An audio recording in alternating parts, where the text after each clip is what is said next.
Hey everyone, welcome back to another video from Aurora Fire Rescue. I am here at Firehouse 16 with Hector, the engineer, on ladder 16. In the last Fleet Friday, we got to check out engine 2, and we briefly talked about the differences between the ladder companies and the engines here at Aurora Fire Rescue. So we're here to explore the ladder company even more. And Hector's here because he's a subject matter expert on that. So super excited to check out your rig today. Maybe to start off, we can kind of highlight those differences between the engine and ladder before we get started. What do you think? Yeah, that sounds good. Okay.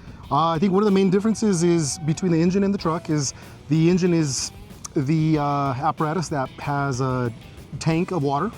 When they show up to the fire, they hook up to a hydrant and they put the fire out with their hoses. The truck generally shows up and our job is to secure the building, electrical, force the door if we need to, get on the roof, do some ventilation.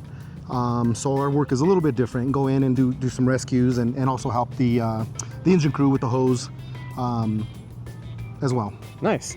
Definitely a lot bigger rig, so I'm excited to take a look at it. Maybe we could start off where you sit. I know Tyler was pretty confident saying he's got the best seat on the engine, but I think you might have the best view for sure, if not the best seat. So why don't we go take a look at it? I definitely have the best view. All right. All right. Yeah, I think definitely this is the best seat. This is the best seat of all the on all the apparatus. I get the best view. I get to drive through traffic. Who doesn't want to drive a fire engine with sirens, lights and sirens, and honk the horn at everybody on an emergency call, right? Basically, this is my seat. I sit in the front. So Tyler was right. We do push a lot of buttons in here. We have a lot of buttons that turn on different type of equipment, lights on for the scene. They're all up here if you can look at them.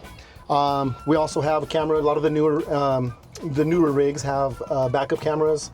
They have a camera on the side of the apparatus as well, so that way if we're changing lanes, make sure, just for safety, make sure there's not another car next to us in the lane, so we don't, these apparatus are about 42 feet long, so it's kind of tough. We have a lot of blind spots. But yeah, generally, so all of our buttons are up here. I have a button that turns on the power to the aerial that's up top. That has a reach of about 120 feet. What else? We have all our lights and sirens up here. So as I'm driving down the road, I can see cars next to me as I'm driving if I need to change lanes.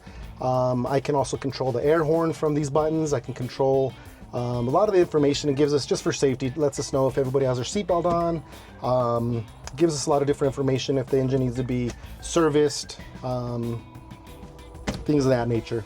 And then I see the headset dangling there. People may have seen those in some of our other videos. Why are those important? So it's important for us to be able to hear each other without over the sirens if we're going on an emergent call. Plus the engine is right here in the middle compartment between us, so it's pretty loud. So it's nice we're able to use these headsets so that we can hear each other and talk in a normal voice and not have to yell at each other. Also, I'm sure to protect our hearing from the sirens and the horns. So this is our back seat. All of our seats, we have four firefighters on each apparatus. I know some counties have only 3 firefighters. We have 4. We like to have 2 people in the building, 2 people on the outside. We're always together. So point 1 seat is going to be the boss, the lieutenant or captain. Point 2 is the engineer. Point 3 is the paramedic, and then point 4 is the firefighter. So as the years go, we get to promote and we get to move from seat to seat. So this is where the point 3, almost every apparatus is about the same. So the same location for every point 1, point 2, point 3, and point 4. So all the paramedics sit behind the engineer for the most part. They have their SCBA gear on their back. So when there's a call, they get to go ahead and get dressed up, and it's just like a backpack. They put it on. That way when they get out of the rig, when I pull over, when we get to the scene, they get to get out and go right to the fire, or if it's a car accident, they get right to work. And then tell me about some of the stuff that we see on the floor there. So to some people, it might look like it's a big mess on the floor, but it's firefighting gear, and then there's some personal items there too. Can you kind of explain what those are for? Yes, so basically here's the boots. When we're not parked outside, when we're in the bay, we basically keep our boots here on the ground. So that way we could put our mask on, and then we can put our boots on, get dressed right away before we get in there. We get our coat. The other personal items that you're looking at is we all have our own gear, where we have, you know, screwdrivers, extra pair of gloves, pliers, whatever we need to go. So when we're going on a call, we have an idea of what we're going on, whether it's a car accident or fire, or a medical call. So we gonna get our equipment. We know if somebody's trapped in a car, we'll grab different types of equipment. And we all have personal equipment, pliers, wire cutters to be able to get the, you know, depending on the call, we might need to have a better idea what tools we might need. Right. So in this compartment, we have a water can. Okay. And so for people who aren't familiar with water can, that's a fire extinguisher, right? It is an extinguisher. And the reason we call it a water can is basically because it has water. So this is basically, has a little bit of foam in it as well, so that when we go to a fire, we can carry this. This is one of the tools that we carry into a fire, since we don't have the hose like the engine does. And this can help us put out a small fire, help protect us in case, you know, we need to kind of put some water on the fire that's around us, so that help us escape if we need to. Sure. Let's see. So we also have Halligan and axe in this compartment.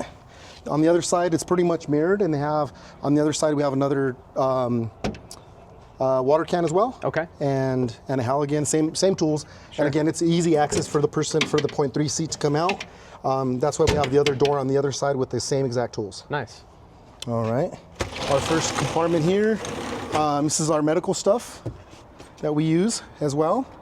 Lot of different tools that we can use. We have shovels, in case we get to a call. We have a car accident, we need to clean up the site, oil spilled or fuel, we could get some dirt on it.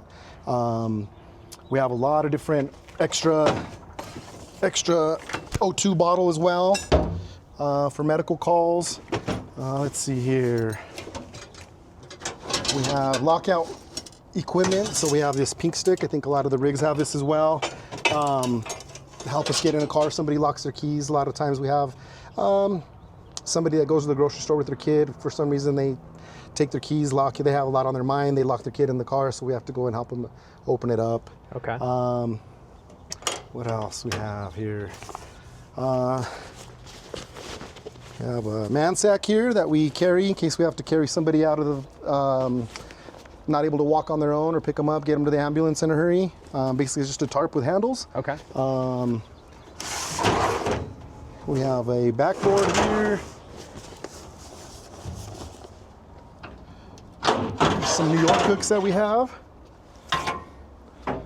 So all of our tools are pretty much in areas that we can grab them in a hurry. We kind of know where they're at. That way, again, like I said, if we're going to a fire or a car accident, we know exactly where the tools are at, so we can grab them and go straight to work. Sure.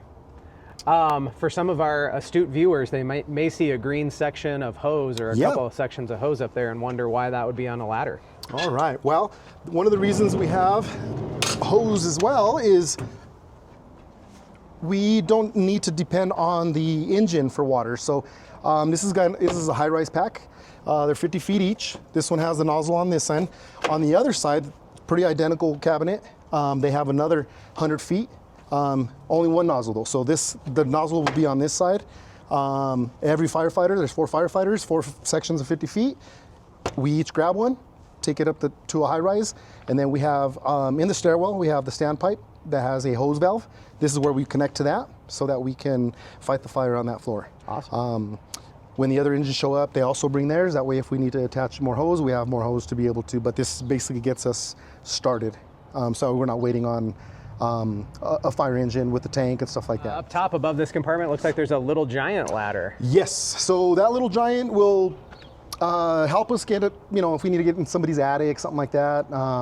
Just for those different scenarios where we need a ladder, an A-frame ladder. All right, our next compartment is basically a little mixture of my gear. So my boots are back here, since I don't have any room to have them in the front seat with me. I have to have a different compartment. So my boots are here, my helmet as well. And then since we have a lot of different equipment that requires battery power, we have a lot of different size batteries. We have drills. A lot of these batteries are for extrication equipment. We moved from gas hydraulic extrication equipment now to electrical. So we're always rotating these batteries and maintaining them and making sure that we have power at all times. So another Some other equipment that we use for on our medical calls is this cyano kit. This is for fire calls for fire victims. So smoke inhalation. The victims that have cyanide poisoning inhaled a lot of smoke. This has a drug that basically counteracts the effect that the smoke has. All right, so this is the second half of my compartment where I keep my SCBA pack. Basically is here. So when we ever have a fire call, I get out, and I have to get dressed back here. So my jacket's back here, my bunker coat, and then here's my pack. Here's my personal bag that I carry with different tools. Are there snacks? We got to do a snack check. Any snacks? Let's see. No, I don't really carry snacks either. Right. Let's see. Extra gloves, extra equipment, a bunch of tools, safety glasses. Got a new pair recently. Nice. All right. Here's some other equipment that we use. Rescue 42s. We have a long set and a short set. So what these are used for is in case there's a rollover car accident. We can use them for structural as well, but mainly we have a group that specializes in that, so we'll call them in. But usually what we're going to be able to use these for is a car accident rollover. If it's on the side or wherever the car's position is, basically we put one of these on each side, make a triangle, and it stabilizes the vehicle, so that way when we're pulling the patient out or cutting them out, it doesn't roll over on us or on the patient. Okay. That's what these are used for. We have 4 of these little chutes here for our SCBA bottles, extra SCBA bottles. So there's 1, 2, 3, 4, and on the other side there's another 4. Okay. So we have 8 bottles. We don't have anywhere else to store our cones in the back, so we have them in this compartment here. A lot of times, like in a car accident on the highway or even on a side street, we position my job is to protect the scene, so another car doesn't crash into the scene, or once we're there, they don't crash into our paramedics, our firefighters working on stabilizing the situation. So I got to set up some cones. I also position in an angle so that if a car is coming, it protects us and they have to go around us. Let's see what else. We have some wheel chocks here. This is another piece of equipment that we use in case rollover, let's say. So it kind of prevents the car from rolling over. It's just a big giant block where we can position so that the car doesn't roll over. Another thing is there's a fire, we can position it behind the wheel so that the car doesn't roll forward or backwards, and protects us as well. More bags. We have a come along in case we need to hook this up to a car, hook up to anything, steering wheel, so we can pull the steering wheel up off the patient, things like that. And that's kind of like a winch, right? You just manually crank that to pull something heavy? Exactly. Okay. So basically you hook up this end to something stable, the other end as well, and then when you crank down on it, it'll basically bring the 2 things together, lift something up if we need to. Okay. We have extra hooks and chains in case we need to as well, hook up to the car. Here's the straps that we use for the Rescue 42. So what we do is we hook one of these up to each side of the vehicle. We secure this to some part of the, let's see, I'll show you like real quick here, to the vehicle like that. And then at the bottom, we'd use a strap. And we'd hook up one end to this side, all the way to the other side of the car. There'll be another one identical. It'll hook up is here as well. And it'll secure itself. That way it holds the vehicle stable from rolling over. So this bag also contains more of those straps. Okay. Like I said, we have 4 of these Rescue 42s. So we have plenty of straps to be able to hook them up in different configurations if we need to. We also carry a fan. So this is again another big difference between the truck and the engine. The truck helps to ventilate the smoke, lift the smoke from the building, so that the engine, when they're putting out the fire with hose, it creates a lot more steam, a lot more smoke. So we hook up this fan at the entryway, so it pushes clean air in and it pushes all the smoke out of the house as well. All right. In this compartment, again, we have some more equipment that's going to help us with extrication in case we need to lift something heavy off of somebody. We also have these airbags. This is just another cylinder that we use, SCBA cylinder. that we could use to breathe air. This one is a spare one that we use to be able to inflate our airbag. And I'll show you how that works. Basically in this bag we have hoses that connect to the SCBA bottle, kind of like a compressor. Regulators in here, the hoses, just like an air compressor. Okay, so we'll hook up from there to the bag, and then this bag will raise up. Can lift approximately 30 tons and about 24 inches high.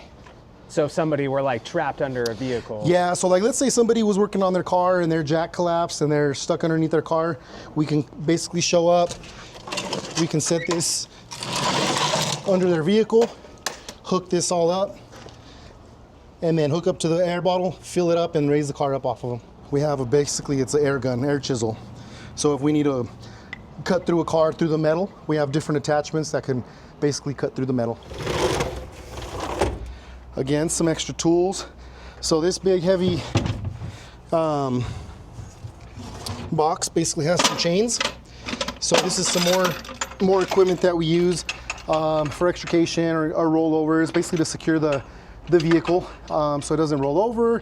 We could also use it to hook it up so we can pull the vehicle. We have some bottle jacks. Again, if we need to lift something off of a car, off of somebody it fell off of, we can also use these bottle jacks.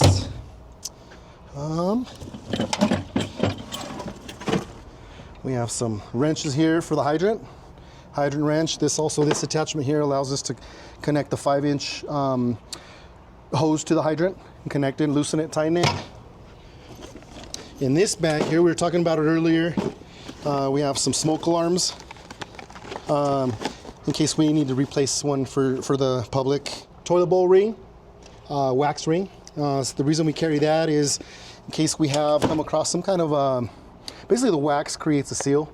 So if we have some type of hazmat incident where, I don't know, like a saddle tank on a diesel basically has a hole in it and is just kind of spilling all over, we can cover it with that, and it'll do a real good job with plugging that until we can secure it a lot better. Elevator bag, so we have lockout kit. We have all the elevator keys to let us open the doors to elevator if somebody's trapped in an elevator. Again, we have more pliers and cutters, wire cutters, screwdrivers, just in case we need, once we get into that elevator, if we need to be able to use, if we need other tools. On this shelf, we have some more equipment here. Some paper towels in case we need them, some caution tape when we get to a call. Basically, we need to tape off the scene. We can use that tape. We have a drill, cordless Milwaukee drill. This case is empty, but this is for a Sawzall. So we have Sawzalls back here in case we need to cut anything as well. So this attachment, this is the other thing. We kind of can help the fire engine if they hook up their hose to us. They can supply us with water. So that on the tip of our aerial, we have another nozzle. Right now we have a smoothbore nozzle on there. Mm-hmm. We can replace it with this one. Okay. And I can adjust the flow with this. Nice. Okay. So what this does, it's kind of like a shower head compared to the solid stream. That one has a lot more water, and this one kind of opens it up in case we need to protect a building or something like that. We can basically open it up, and it hooks up. It's electronic, so we can hook this up to the end, and I can control it. The stream, I can open it or close it, so it reaches further or wider to protect, like I said, more structures and stuff like that. Very cool. And the last compartment on this side, my favorite compartment, we have all the extrication equipment in this. So we have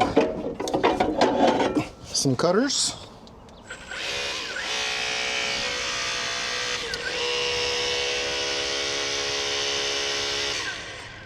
And these are used to basically extricate a patient out of a car. If for some reason they get hit on the side and they're not able to get out through their door to the other side, we're able to cut the door open. Here's the other part. These are spreaders. So what these do, they can spread open, to spread the door open, to cut it open, to pull it open. We can also pinch something if we need to. It'll squeeze the door. So we have a hydraulic ram, also electric. Basically what we do is We can put this, let's say you get crashed from the front and the steering wheel kind of comes down on the person's legs. We can kind of put this underneath and push the steering wheel back up.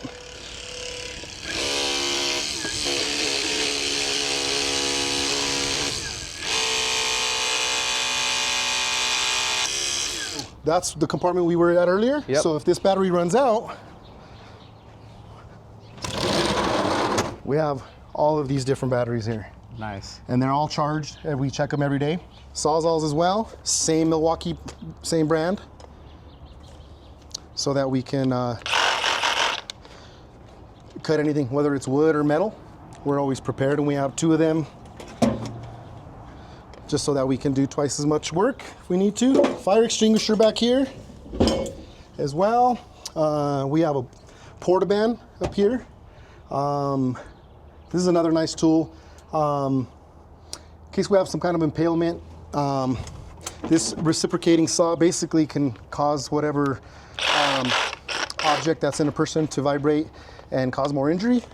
So this saw, if we needed to cut a piece of rebar off of them because it's too long or whatever to get them free from their situation, we can use this portaband saw to cut that away with less vibration. We have a power reel here in case we need power. We go to a fire house and we need some power to their power shut off. We can also provide power for lights or for any kind of extra equipment. For the most part, most of the trucks have the same size ladders.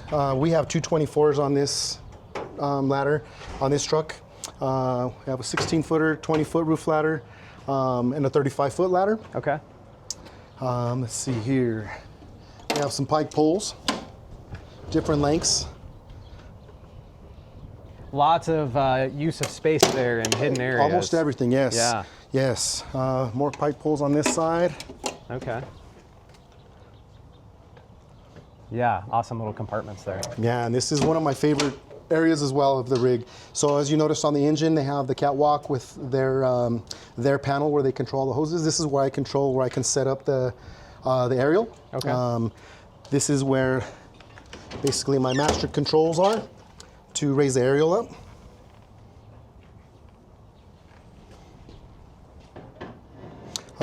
The other thing we have here is this connection here, so that in case we need to have water supplied to us, this is where the engine can hook up a 5-inch to us here, provide us with pressure and water so that we can flow water off of the tip of the aerial. Nice. So here's the master switch we turn on. Okay. Here's our controls to put our outriggers out. Yep. And our outriggers, what it is just basically some, like a spider, some legs that come out to raise the rig off the ground, and it makes it stable. Okay. So that when our aerial is up off the ground, it prevents it from moving around and rolling over. Okay.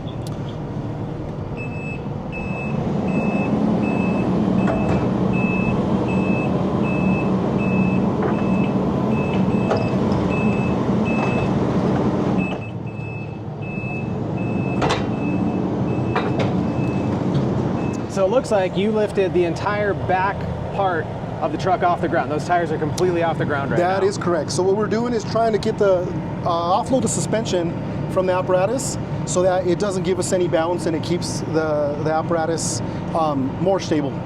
Those lights indicate that basically there's enough pressure and that it's safe for us to operate the aerial. Okay. Oh yeah, and I see you've got a level right here, says you're good. There's 2 levels, one for side to side, and then there's another one for front to back. Okay. And that one's down here too in the middle. Oh yeah, okay. Yeah. So you check those and then you know you're good. Yes. Now, we flip it up to control the ladder right here on this switch. Okay. And then we close this for safety so it doesn't get moved. And if you want to join us up top. Oh, thank you. All right, so here's our panel where we control everything. Here's all of our equipment here, all of our gauges. So if I want to raise the aerial up, I can just pull on this.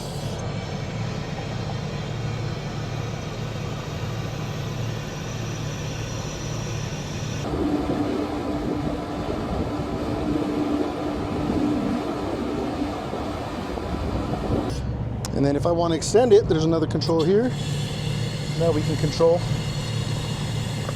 And how high does this ladder go? Approximately 120 feet. Wow.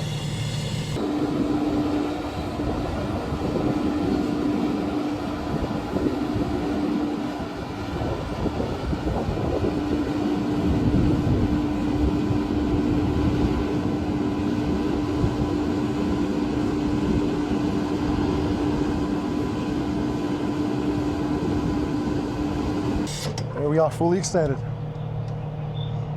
And then people might be able to hear the crackling. There's a little box right there. What's the noise coming out of that? So that's the wind. So on the tip of the ladder, we have a speaker that we can basically, you don't have to push it for safety reasons. You could just talk, and that's why you're hearing the wind right now. The wind is blowing. Okay. So we could hear the wind at the tip of the ladder. Wow, very cool. Yeah, so you can communicate with a and firefighter. so I can push this button here, and I could talk to them, and they could hear me up top. Okay. There's two speakers actually, one at the very tip and one in the middle. Oh, wow. So that way they can hear me if I need to give them any instructions, or if they need anything, Yeah. they could let me know. What this does, it's gonna let me know if they hook up water to our aerial.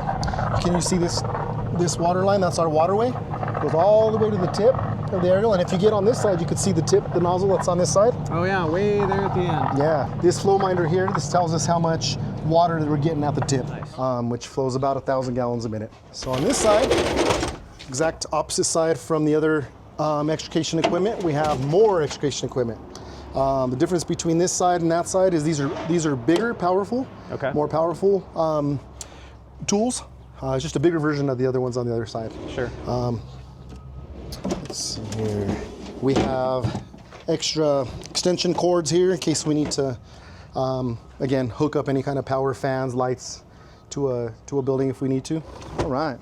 So we have more equipment here. We have our ladder belts. So if we get up to on the aerial, we have to do some work off the aerial. We hook these up to ourselves to secure ourselves for safety. Okay. We have a bucket up here. This bucket contains, in case there's an oil spill or anything like that. This allows us, if we have a fire, basically we lay down the tarp and we have to, all the insulation and sheetrock that falls down, we can put it on top of this, and we could drag it outside so we don't make that big of a mess inside of a home. More tarps, carpet runners, same purpose, try to keep the areas clean. If we have to go work somewhere, we lay this down as well. Sure. Just some triangles here for the emergency in case we break down. Okay. Reflective triangles. Let's see here. So we have some rescue ropes. So I'm noticing a rescue theme here, focused on rescuing people. Yes. So that's the other big jobs that the truck has, is basically we're responsible for rescuing not just victims or patients, the public, but our own firefighters. All right. So in this compartment, we have our ballistic gear, Okay. helmets. Inside these bags are bulletproof vests, more ballistic gear. Let's see here, we have some more rescue rope as well. And this one we have our trauma kits. In this compartment we have more equipment that's going to help us cut a hole in the roof, help cut a garage door open if we need to. If a tree falls down, we cut a tree, whatever we need to. So we have 2 chainsaws and 2 K12s. Okay. The K12s basically are set up so that one cuts metal and one can cut through wood. And up here, basically, we have just all the other equipment to maintain the saws. Okay. We have extra blades, some hearing protection, some oil. So just to maintain the equipment. Way up high up above us, what do we have mounted on the aerial there? So that is a Stokes basket. Okay. We use that basket to help lower somebody from, let's say, a building. We can strap them in there. A lot of times they're used for, like, maybe on a cliff, on a mountainside. You can strap them in there as well and kind of lower them down or raise them up the side of the mountain. Or some stairs if you need to. Sure. Roof, a lot of times somebody gets hurt on a building or on the roof. We can hook them up to that, and then we can lower them down. Okay. More tools here. So we have a dog catcher here, some wire cutters, crowbar. This compartment's a little bit emptier right now due to the reason that in this shelf usually we carry our ice suits that we use in the winter. We have a Mustang suit that we put on to protect us in case we have to do an ice rescue in a lake, something like that, somebody falls through. We put them away for the season. This will help detect different types of gases. This is another monitor that we have that reads carbon monoxide, it reads the oxygen levels, lower explosive limits as well. So just different types of gases that we kind of keep check. So if we get a call, somebody says, hey, it smells like gas, these are the tools that we bring. Sure. This tool is for electrical. Basically what it does, called a hot stick. So basically we turn it on and we get to put it near different things that carry power, and it'll tell us if it has high voltage power or not. Okay. That way we know to stay away from it, or call Excel to come out and turn off the power, or whatever they need to do. This little bag here is basically a helicopter landing bag. Basically we have some lights in here that will basically we set down, and in case we need to land a helicopter, we're out here, we have a lot of open space, a lot of highways, a lot of side roads where we have accidents, rollovers. So if we have to call a helicopter out, this is what we can do. If it's late at night, we basically put these little strobe lights that are all in this pack at a certain distance so that they know where to land. Up here we have our personal floating devices, life jackets, life vests. All of our rigs carry these as well, just in case. Yeah, flash flooding in the summertime, or? Yeah, so that's another thing out here in this area. We have a lot of plains out here, a lot of flash flood areas that you would never think of, but we've had to go on a few. Last year especially, there was a lot of rain, so we just have to, again, be prepared. Sure. Here we have some more rescue rope that we carry with us as well. This is our RIC pack. RIC pack is a rescue intervention crew pack, and basically what it does has another SCBA bottle in here with a mask. So if one of our firefighters goes down for whatever reason, we have an extra bottle to be able, cylinder to be able to have them, supply them with air if we need to be able to pull them out. And that could be a designated job for you as a ladder company on a structure fire. That is correct. So not always are we doing ventilation or cutting a roof, or another one of our jobs is to secure the building, or just to wait outside and be prepared, have all of our equipment in case there is an emergency. But we have another little ladder just in case we got to do some, like I said, smoke. In an elevator, we need to open the shaft up inside the elevator. We need to open up that little panel. We can use this ladder. Okay. What else? We have more shovels again. Just every type of equipment that you can think of. Here's the same basket, the same backboard that we pulled out from the other side. Okay. And then there's just more New York hooks on this side as well. Great. Is our high-rise bag. Okay. So if you can see on this side, we have the other side, we have 2 sections. We have 2 more sections on this side. Yep. 50 feet each. We each carry one of those, and then one lucky person gets to carry this bag upstairs as well. So this is what we use to hook up to the hose valve that's in the stairwell. All right, and then this is the last compartment, same exact as the first side. Water can. So repetition. Yeah. Everybody has the same set of tools, set of irons, a Halligan and an axe, and a water can. We have room for 2 more firefighters. So we have 2 more seats. Generally everybody sits they like to sit backwards. They're just a little bit more comfortable seats. These kind of fold up, so they're kind of smaller and a little more uncomfortable. Sure. But they have packs as well in case we have a 5th or 6th person. This is the most important seat of all. This is where the boss sits. This is the one we take our orders and commands from. He tells us what to do. He's got some extra tools up here that he has the computer up there where it maps us out to where we're going, kind of gives him notes, lets him know what to expect when we go to the call, whether it's a medical call or a fire or a car accident, anything like that. Yeah. He gets to carry the thermal imaging camera. Basically, this looks through the smoke, detects heat, so we're able to find patients or see where the heat source is coming from. Sure. So he could lead us in and out of the building. So his job's super important. We depend on him a lot. And then back to the front, it looks like you got a compartment in the front bumper. Yes. So in this compartment, this is what we were talking about earlier. It's super heavy, sturdy piece of, this is the rocker chalk is what we were talking about. Okay. And this is where we can put that ram. Yep. We can put it on this corner, and then we can put it against the steering wheel or the door jamb, so that we can kind of lift it back open and kind of stretch it out so that we can get the patient out. Sure. And be able to work on the patient if we need to. Okay. So. Awesome. We also have a floor jack here in the front. This one's a little bit we've kind of moved to this as well. It's a little bit quicker to get this underneath the vehicle if we need to kind of jack it up if it fell on somebody. A little bit, instead of having to hook up that bottle and with the air and the hoses. This is just a little bit efficient. But we have, again, repetition. We have more than one way of doing a job. Thank you so much for taking the time to show us around Ladder 16. That was a super thorough tour, and I think the audience is going to agree with me on this. It is crazy the amount of things that you need to know, the amount of knowledge that you have to be an engineer. So thank you so much for showing us around the rig. Ladder 16 is one of 6 ladder companies in the city of Aurora, and this video was requested.